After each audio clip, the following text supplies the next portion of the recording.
All right, hello everybody. Welcome to the first workshop in the CDLC, which is Coalition for Diversity in Language and Culture, and the School of Education Faculty Access and Equity Committee sponsored workshop for the year. I am Melody Zock, and we hope that you'll be able to attend our other workshops as well.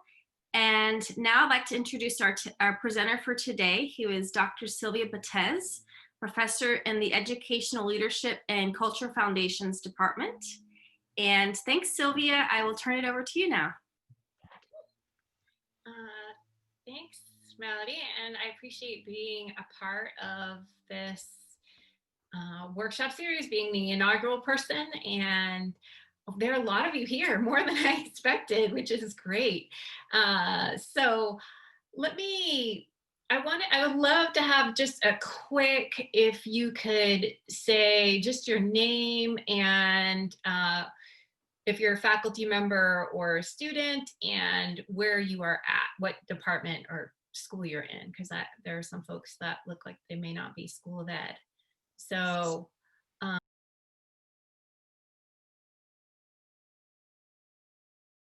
thank you for indulging me in that. I wanted to get a sense of where folks were at, if we had more faculty or some grad students, it sounds like, and folks from all over the university. So this is really exciting. I am, we have a couple of interpreters. Do you want to introduce yourselves? Sorry.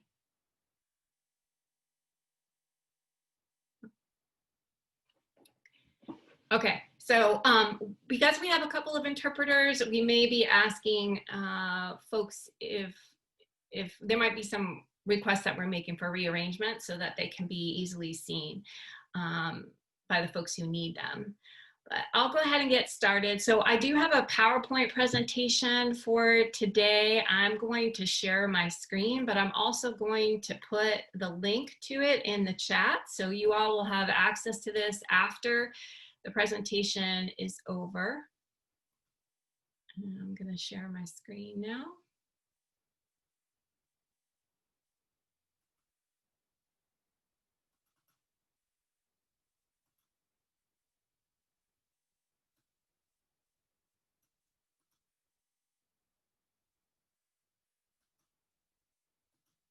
Okay. Can you all see this okay? I'm assuming that's a yes. I couldn't see anybody's face. Yes, I have one thumbs up, so we're good. Yeah. Okay. Okay, great.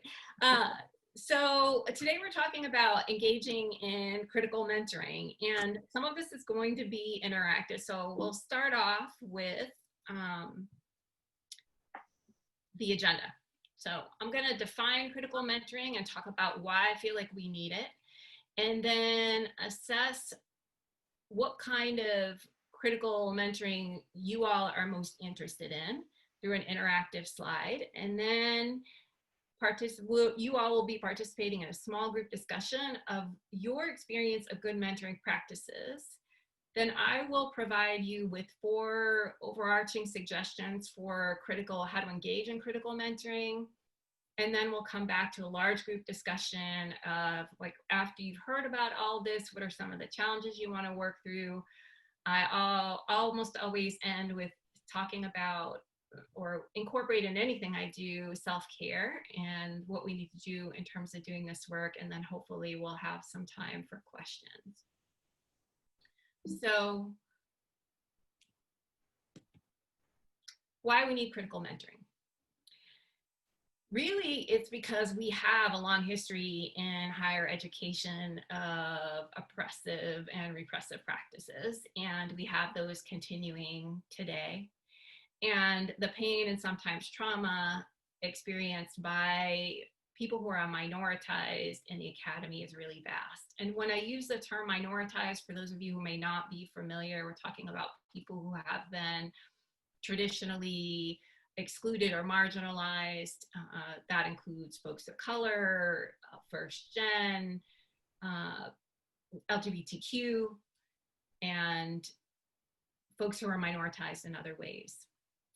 So really we all need support. And this support can be one-on-one, which is traditionally how we think of mentoring, or it can happen in larger community practices. But ultimately, it has to be something that works for the individuals that you're trying to reach with the mentoring and has to attend to issues of power.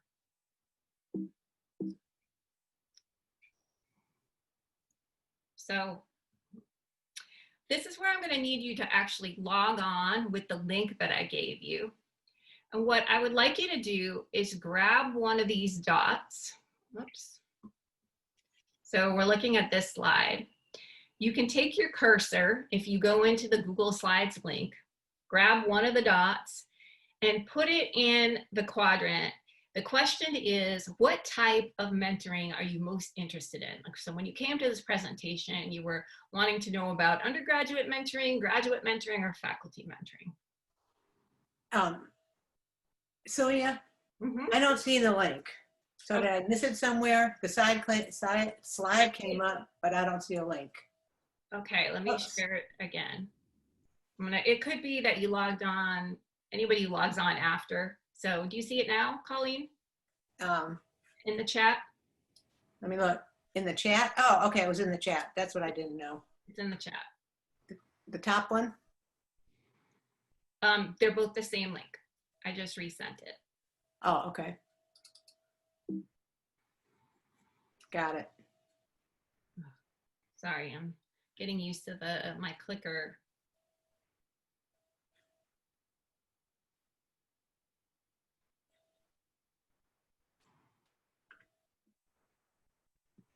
Okay, so now we want to go to here. Okay, there, now we see movement happening.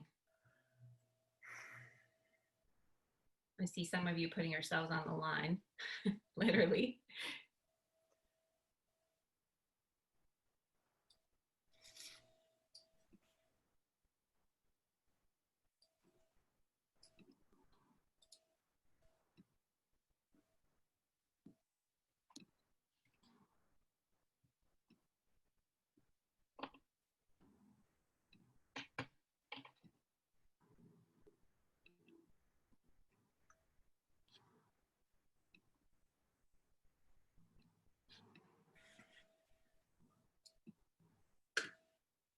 Okay, I assume that those of you who are putting your dot in the middle is because you're interested in all of it, where I see that converging.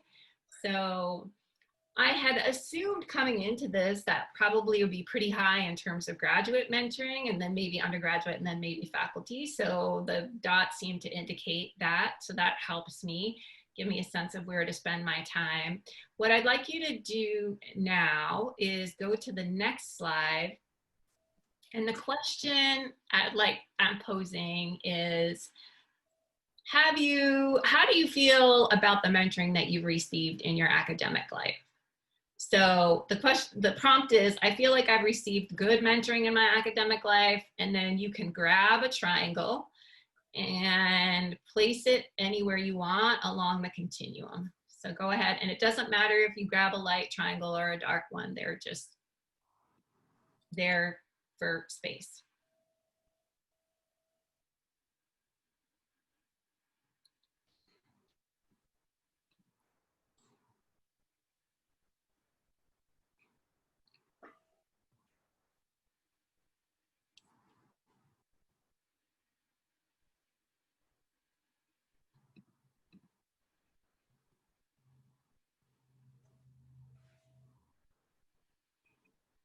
Well, this is boding well, because I'm beginning to see that we have lots of folks on the higher end, so the closer to the most of the time. And not surprisingly, we have some folks who have not felt like they've received good mentoring, but this is helpful that we have a significant amount. So when you get in your small groups, you'll have some things to share around good mentoring practices, because what I'm going to have you do now is I'm going to put you into breakout rooms, and this is the prompt of what I would like you to talk about. So in small groups, briefly talk about the best mentoring experiences you've had. And then given the definition of critical mentoring, which you can go back to because you have access to the slides, consider that. And then I'd like you to decide on 4 experiences that you'll share with the group to encapsulate in a sentence or phrase these good mentoring practices. And when you are ready, you can click on one of the next slides that look like this. So you will take a row, that's the horizontal, right? You'll take a row and you just click on the box and put 1 practice in each. So it could be, I'm gonna put you in groups of 4. It doesn't have to be that there's 1 from each person. You can decide on the top 4 that you wanna share. And then if there are questions you have about critical mentoring, then you can also add those into these slides. I forgot to introduce, so Monique is a graduate assistant helping me. Monique, if you'll help add some extra slides, so we'll have plenty for folks as folks get involved in small groups and do this. So I'm gonna send you into random breakout rooms. Okay.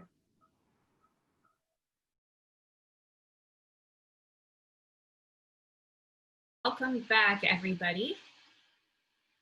I can see that we have the boxes being populated. And so probably the easiest thing would be for you all to take a few minutes and read through what your peers have written.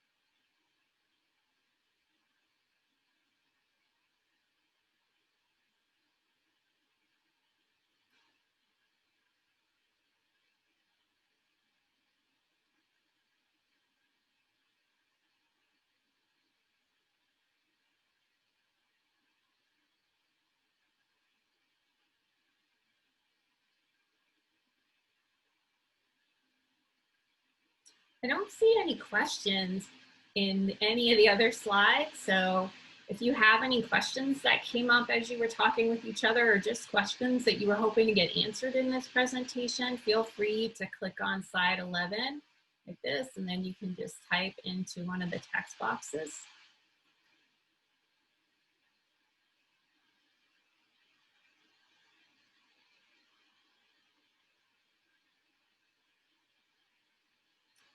So I see a lot in here that is in alignment with what I'll be talking about for the rest of our time together. And I wanted to take the time to do this because you all have access to these slides now. So you also can come back to this when you are thinking about what might be helpful for you and you're hearing overall suggestions, you're seeing where there are some overlaps.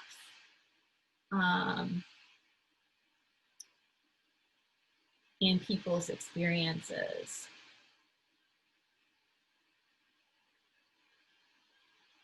So rather than me trying to do an overview of these, I think I will delve into the suggestions that I have, and then we can come back to any questions that you all have and perhaps have some larger discussion about these and what you learned in that. And I see a couple of questions popping up.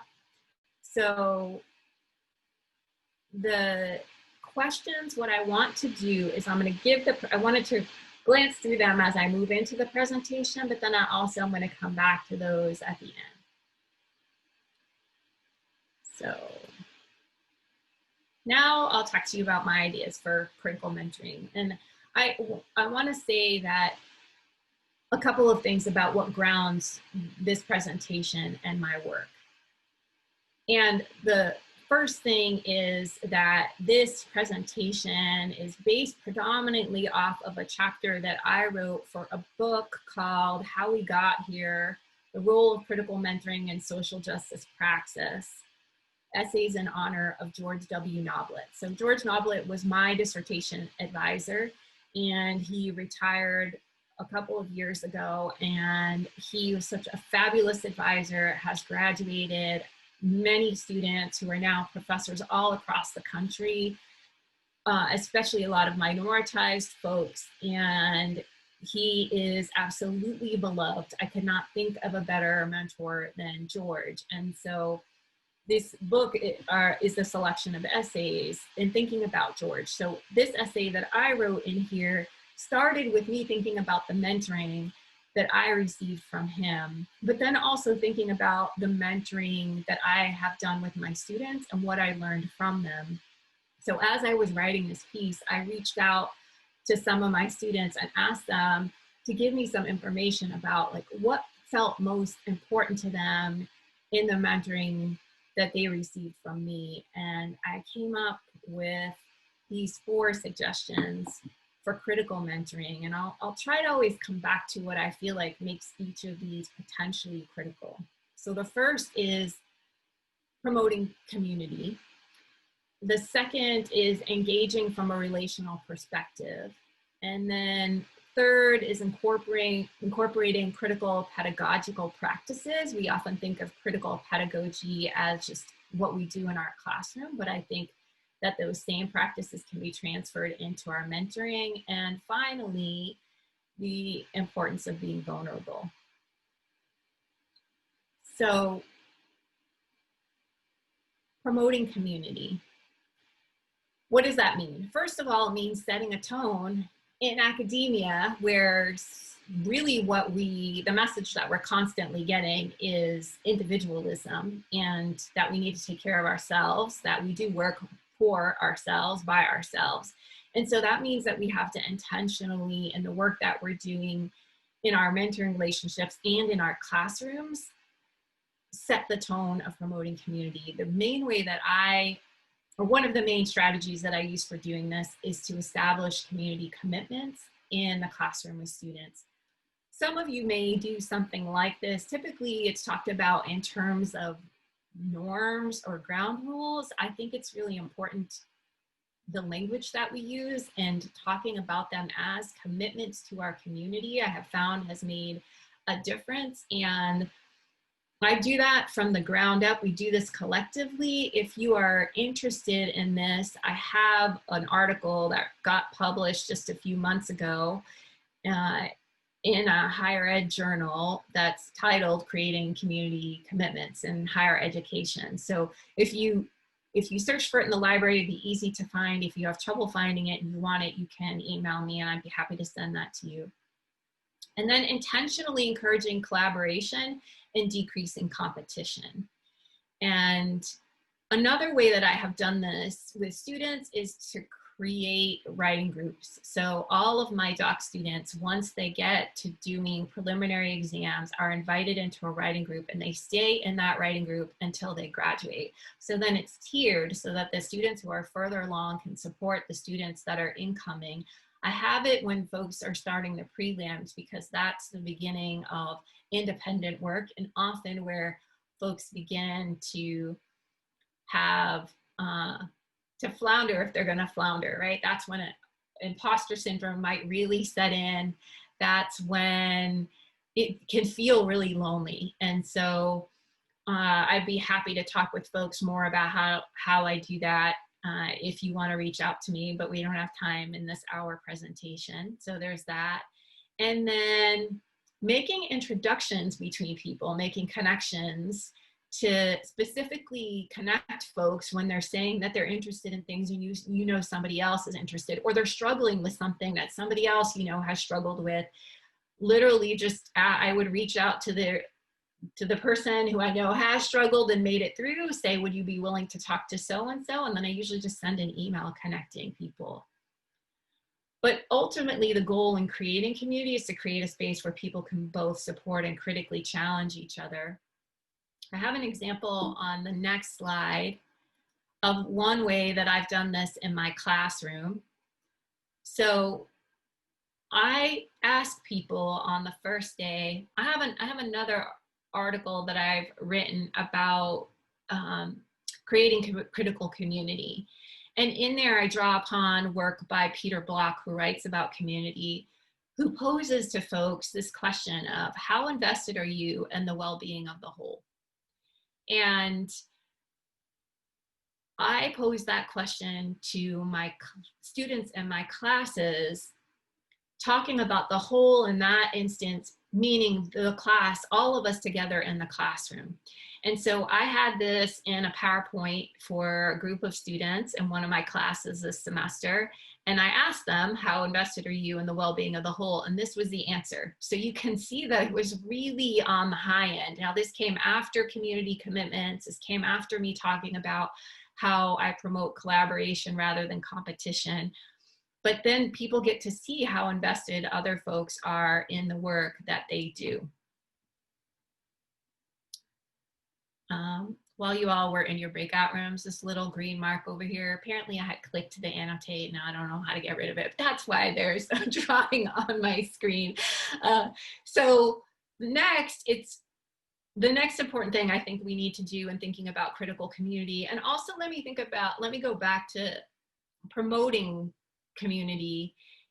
We have to be really thoughtful and intentional about thinking about who is in those community groups and who may be, by virtue of the social identity categories, social locations that they occupy, feel more comfortable in those spaces and less comfortable in those spaces, and name that as well. So that I think that if we actually just acknowledge and name that it might be challenging for some people to be invested in the well-being of the whole because they typically haven't had others invested in them, and naming that out loud and talking about how we have to be thoughtful about that in community, these differential power relationships that we might have. I think always coming back and naming that and thinking about that is what makes it critical rather than community building that's not critical.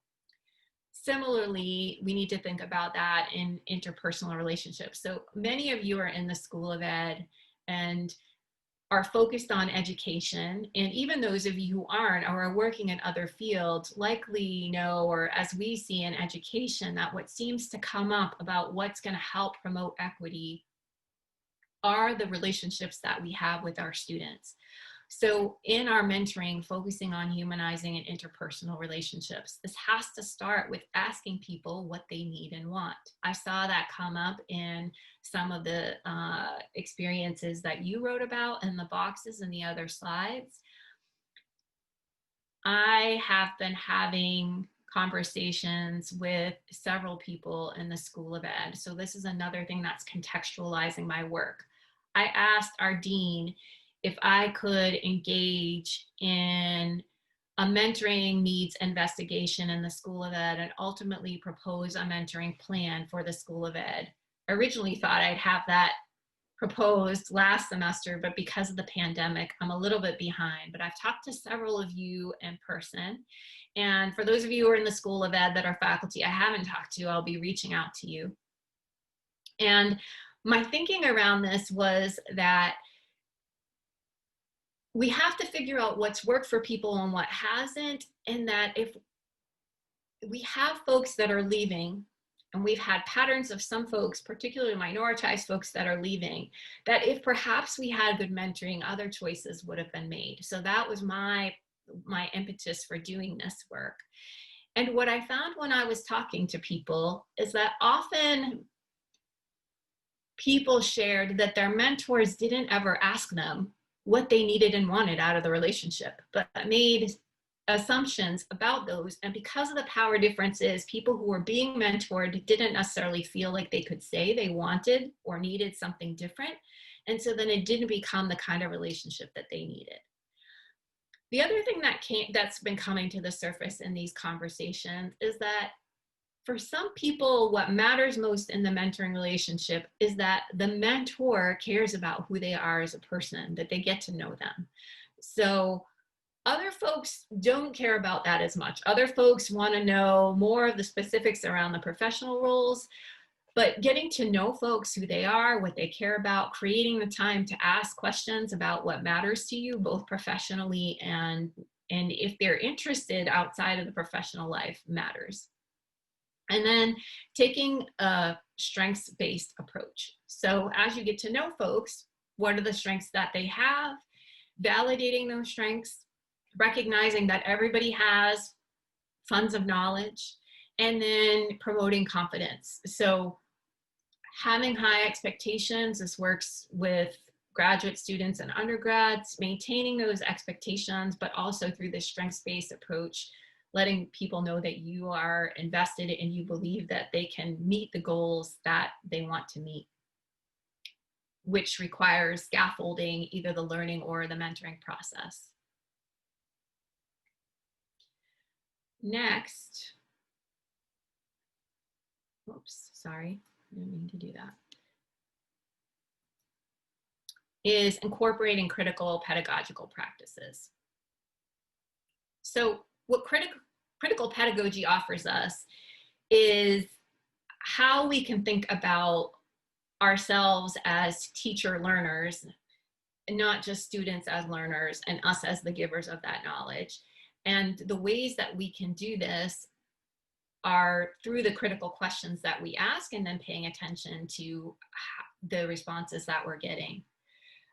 Having high expectations, just like in the other slide, and providing feedback that encourages critical consciousness. In order for us to do this well, we have to be really reflexive, meaning being thoughtful about who we are in relation to other people and what we have to offer, what our weaknesses might be, and finally, and not least of importance, is exposing power operations and sharing power. And we can talk more about that if we have time, if you have more questions about what that looks like in practice. And then finally, I would say that I have heard really often from my students in the teaching that I do, especially, but also in the mentoring that I do, that the way that I share about myself and the struggles that I have, that way of being vulnerable, is what creates space for them to be vulnerable with me, in the sense of letting me know what it is that they're struggling with, what it is that they need, if they have some life circumstances that are impacting the quality and time they have to give to their work, being able to share that, that when I do my own sharing, that opens up space for that. And then the dwelling in ambiguity. So being a student, a graduate student and undergrad, and a faculty member often involves fear and pain. And then if we're thinking about this in terms of a critical framework, we need to acknowledge and recognize what some folks call microaggressions. Other folks take away the micro and use the word aggressions, but these daily aggressions that we might experience based on identities that we have, that are these comments or experiences that are letting us know that in some way we aren't valued or we are less than. Those happen all the time for folks who are minoritized. And then also, I think, sharing self-care. So I spend time talking about what I do for self-care and modeling and emphasizing that I expect people that I'm mentoring to also engage in self-care. And you'll hear me talk about graduate students a lot because I teach in a graduate program, but I feel like all of this transfers to undergrads, and the majority of it also transfers to work that we might do mentoring other faculty. So for those of you who are interested in faculty mentoring, I have just a couple of slides that have come out of the work that I have been doing. So what I want to get a sense of is what you're most interested, what matters to you in terms of mentoring. So as a mentor, do you typically, there are these three categories. It's you think of it as primarily a professional task that's task oriented. As do you work independently? Do you think that the mentee works independently with regular well-being checks, or do you think of it more as this combination of professional support and care for the person's life? So one color is for your style as a mentor, and the other is as a mentee. What works best for you?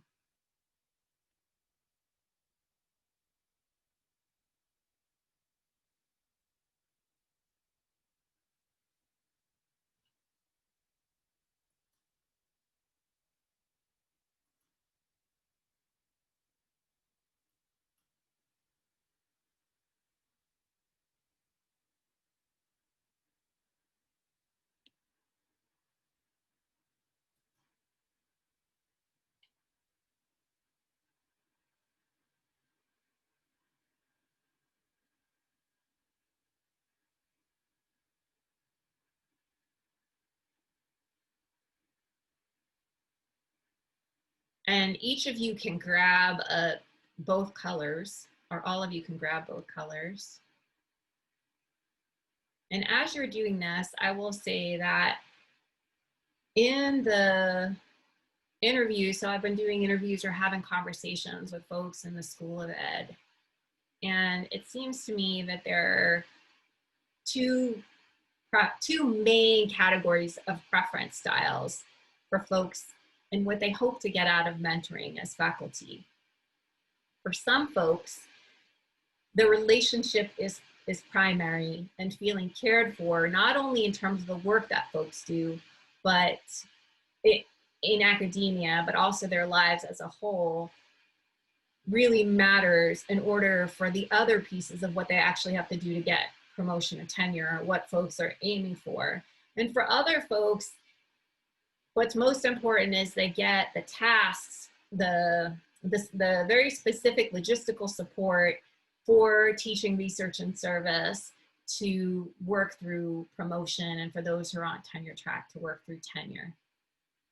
But it seems like this group very much is in the corner of both professional support and care for life as both mentee and mentor.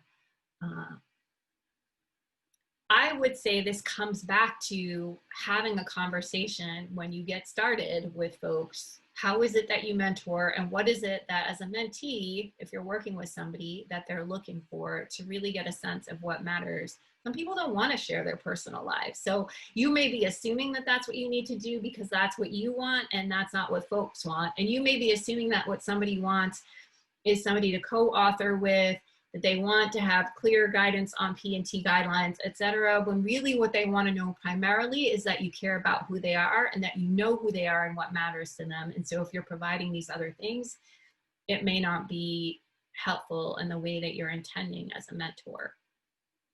So a couple of things just to quickly go over in terms of faculty mentoring strategies that coincides with the other things I've already spoken about, is starting off with asking people what they want, what matters to them, sharing your style, recognizing your own limitations, and then assisting the mentee in creating a network of support that you cannot provide. Providing explicit information, creating an agreement, whatever that looks like. It could be a conversation at the beginning of the year. It could be that you write up notes about this, about what are the goals going to be, what are the frequency of the meetings, what's the style, the feel meeting's going to be like. Some people like to meet in their offices. They want it to be very professional. Other folks want to meet for coffee. And now we're stuck on Zoom. But like, what is the feel of these meetings going to be like? Do we start off with questions about like, how is your life going? Or do we just dive right into, what have you been writing recently? Having a trial period. You don't know how well the relationship is going to work until you try it. And it's really hard for a mentee to say at some point they don't want to work with you anymore. If you're invested as a mentor, you would want folks to really be thinking about, to really be getting the support that they need. And if you're not giving the best support, then it's better for somebody else to come in. And then in all of this, from a critical perspective, we have to be thinking about how power might be operating in these relationships. That comes through in who we're comparing people to, what kind of feedback we're giving, what is it that we're paying attention to in that feedback. If we haven't asked people what they want support with, then we automatically go with what matters to us and what we feel like is needed. And if we haven't taken the time to get to know somebody, then we may be giving them feedback that doesn't work for the style of work that they want to do. We have to be figuring out together what is deemed as important. And if we don't do that, if we don't ask those questions, then we are being authoritative in that relationship and telling them what is important. And that's partly how power gets worked out in those. And then I'm not going to go through these because you can come back and look at this, but lists started to form from talking to folks about what makes a good mentor. These are divided into more or less logistics and then qualities or characteristics. But I want to stop there and I want to open it for our last 5 minutes. Sorry, we didn't have a whole lot of time for a discussion. And talk about, so now given all this information that I gave to you and your discussion earlier, what about this? What do you do with this? What feels challenging to you? Let me look back at the 2 questions that were posed earlier. And if you have a question that you want to put in the chat, you're welcome. So I'll start with the questions that are in the PowerPoint. Do you have to understand each other's cultural differences to mentor in a critical manner or productively and effectively mentor someone? I will say that, and what I have been, in my own experiences, those of my friends, and then the research that I've been doing, oftentimes when there is some congruence in culture, that helps. But no, you don't have to. George Noblet is like an old white guy from Appalachia. And he's graduated all these students of color. We love him dearly, and he's been a fantastic mentor. And I would say it's because he was always very clear from the beginning that he would share power. And he listened to us when we had something to tell him that he didn't know. And he learned a lot from us and is always making that explicit. If you want to know more about that, you can read the piece around that. So it can be helpful. Folks might want that, but not necessarily. The other question that is on here is primary missteps that result in uncritical mentoring. I think the biggest one is assuming that for me, if I assume that what matters to me matters to the other person. Right. And the other are who the reference groups are.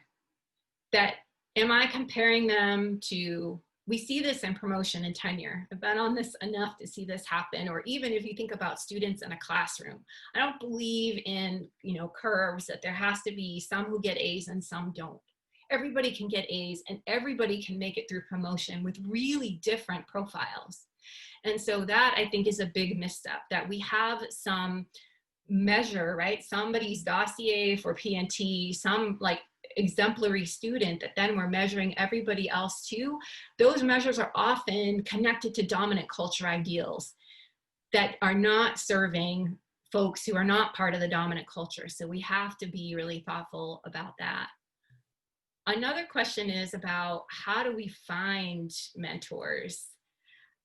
Hopefully in the School of Ed, we'll have a program very soon where that will be worked out and you won't have to think about on your own so much. But I would say for me and what other friends also, it's thinking about who do you feel like has been supportive of you, or what do you need support with, and who are the people in your life who might be able to offer that, and just reach out, because you'll be amazed at how often people will say yes. And if not, people will typically try to connect you to other people. And then the final question, if I am culturally competent, am I attending to power and equity? that we could have a whole session on. I don't think we're ever just culturally competent. I think we have to work on cultural competence all the time.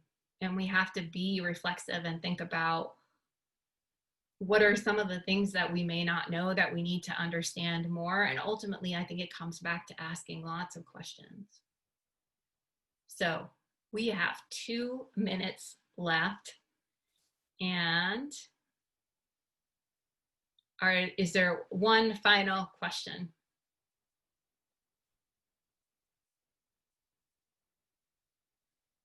Okay, I guess I will just say I appreciate how many people came today. I hope that some of this has been useful.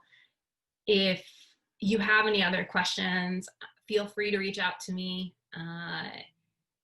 Best way to reach me is via email. I'm happy to have more conversation with any of you. And if there's anything that you want to write in the chat that could help me think more deeply about this as I'm finalizing this mentoring program for the School of Ed, I welcome that. And I would encourage you to take some time to go back and look on the slides of what your peers wrote. All right, well, 4 o'clock. Thank you so much for all being here. I can stay on, so if any of you have any questions for me, I'll stay on Zoom so you can ask me. Thanks, Sylvia. Thank you, Sylvia. And just as a reminder, our next workshop in this series will be October 21st with Aisha Boyce on strategies for mentoring and advising graduate students of color. We hope you'll join us again. And just thanks so much, Sylvia. Thank you.